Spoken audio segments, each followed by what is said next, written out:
Bonsoir. Donc, je suis Henri Navalone et ce soir, il s'agit de parler du Vesak, de la fête du Vesak qui aura lieu pour la prochaine pleine lune. Alors, tout le monde en Occident ne connaît pas la fête du Vesak, donc c'est le moment d'en dire quelques mots. C'est une fête extrêmement importante qui a lieu sur le mont Kailash, une des principales montagnes, on va dire, d'Orient. Il se trouve dans l'ancien Tibet et maintenant en Chine. Et cette montagne est une montagne sacrée parce que c'est là qu'est descendu Shiva avec son, on va dire, son armée de messagers galactiques. Il y a beaucoup de milliers d'années. Et donc, c'est une montagne sacrée pour plusieurs raisons. D'abord parce que 4 grands fleuves en partent, 2 qui vont en Chine, 2 qui vont en Inde. Et c'est une montagne sacrée par le fait que Shiva est un des grands messagers de l'humanité. Alors, j'ai déjà donné, c'est disponible en ligne, une méditation sur le mont, pour la fête du Vesak, sur le mont Kailash. Vous la trouvez en ligne parce que j'ai eu la chance d'aller au Mont Kailash il y a quelques années et donc c'était encore frais et puis c'est un endroit qui est absolument merveilleux, c'est un chakra de la planète. Voilà. Et donc si vous voulez le Vesak, c'est en général la deuxième pleine lune du printemps pour nous. En réalité, ça suit un calendrier oriental. Mais ça coïncide, c'est toujours pour une pleine lune, donc c'est la première ou la deuxième, selon le fonctionnement de ce calendrier oriental. Voilà. Et alors, le mont Kailash, à une époque lointaine, était un lieu de pèlerinage où justement, ce jour de pleine lune, du Vesak, eh bien, énormément de gens faisaient l'ascension du mont Kailash, qui je crois est à 6700 mètres. Il y a un chemin de ronde à peu près 5000 mètres qui fait le tour de la montagne. Et le jour de la pleine lune, il y a la descente du Bouddha dans, on va dire, son extraordinaire halo de lumière qui vient bénir la terre et les humains. Et voilà, et donc, eh bien, pratiquement toutes les religions orientales communient avec cet endroit à ce moment de l'année. Alors, il faut comprendre que le Bouddha est un avatar de Vishnu, que Shiva est aussi un avatar de Vishnu. Un avatar, si vous voulez, Vishnu, c'est le grand conservateur, qui est de la conscience divine, et de la matière aussi, et de la matière qui est divine, comme tout ce qui existe. Et alors Shiva, je veux dire,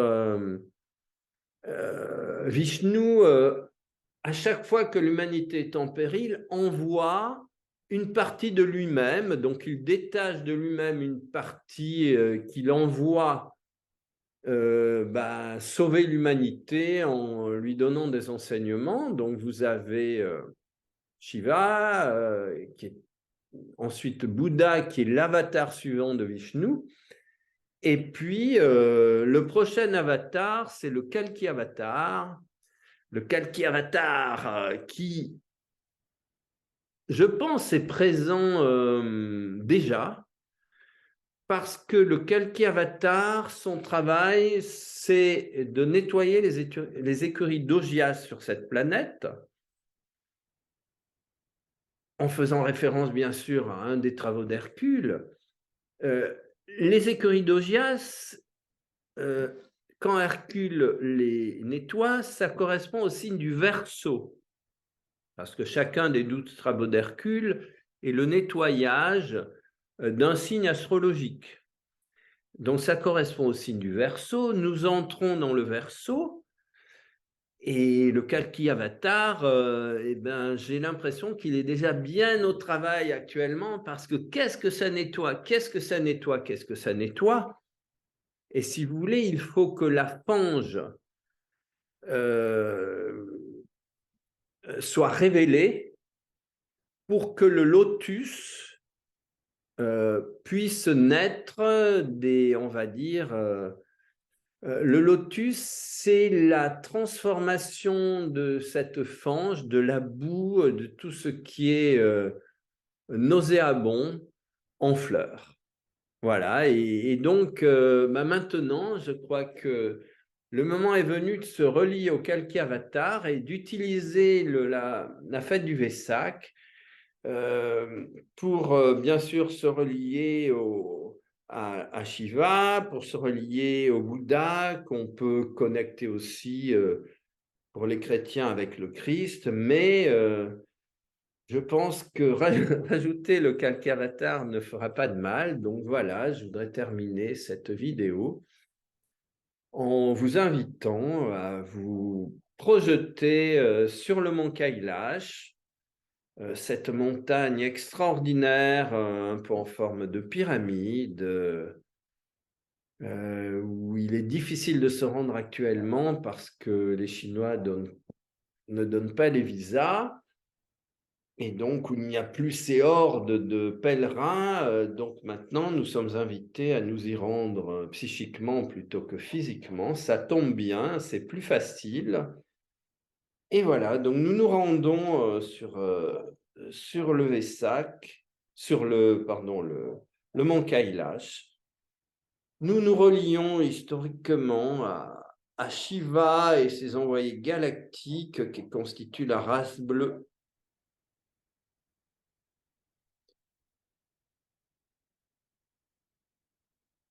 Les messagers du ciel, les messagers galactiques venus des étoiles. Et puis, Shiva, en tant qu'avatar de Vishnu, devient le Bouddha.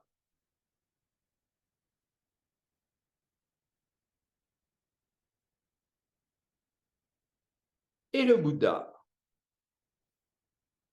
devient, en tant qu'avatar de Vishnu, le Kalki Avatar, le grand nettoyeur des écuries d'Ozias.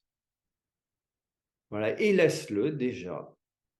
Donc projette-toi sur la montagne sacrée et laisse-toi littéralement libéré de tous les fardeaux, de toutes les mémoires pesantes, de toutes les obstructions, de toutes les manipulations, de tous les modèles auxquels tu obéis, de la matrice dans laquelle nous sommes enfermés et probablement, eh bien, le travail du Kalki Avatar, c'est de nous aider à sortir de la matrice.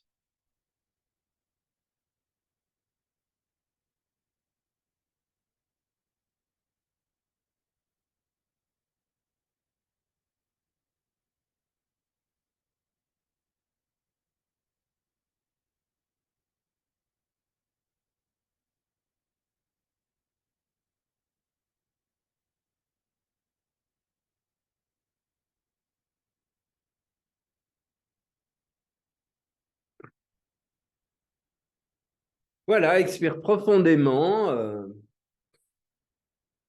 remercie à tous les êtres merveilleux qui